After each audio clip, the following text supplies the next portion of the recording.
guess to end the sort of informational spread that's been laid in front of you over the course of the last 59 lessons is what is a snapshot of Texas today?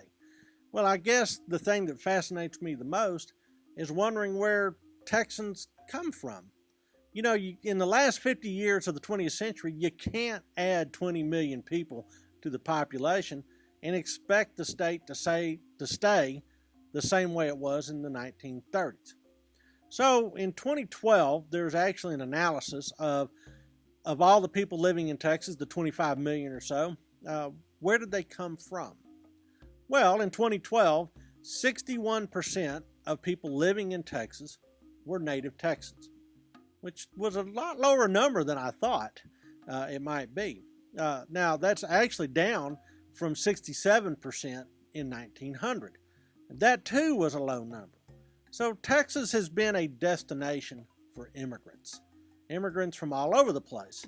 Well, where do they come from? About 6% of Texans that weren't born in Texas but lived here in 2012 came from the Midwest. 5% came from other western states, including California. 5% came from the South, places like Georgia, Tennessee, Louisiana. There's 3% from up in deep as dark as Yankee land, New York, Massachusetts, Pennsylvania, up in the Northeast.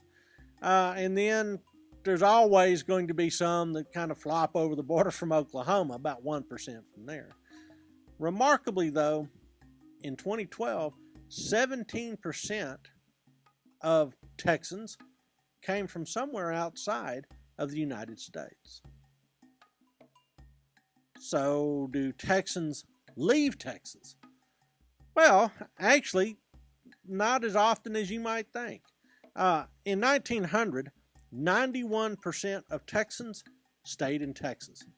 So you're born here, you live here, you die here. In 2012, that number is only reduced to 82% of Texans that are born here, live here, die here. Okay.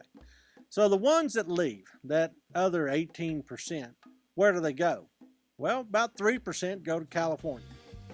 Okay? There's always some that go to Oklahoma. And so there's that 3% usually shifts between Oklahoma and California.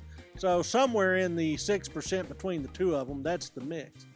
Oklahoma, California seem to be where Texans go in fairly large numbers, as are other states in the South. Remember how I said that 5% of Texans come from the South? Well, about 5% of Texans move to the South as well. So there's almost an even exchange. Other states in the West, about 5%. 5% of the Texas-born population moves to someplace else in the West, which excludes California since we talked about them already. 3% of the Texas-born population ends up resettling somewhere in the Midwest, and a little tiny fraction, 2%, go up there to chowder and lobster and New York. Chowder, lobster land in New York, Boston, Philadelphia, the Northeast. So Texans just don't go very far.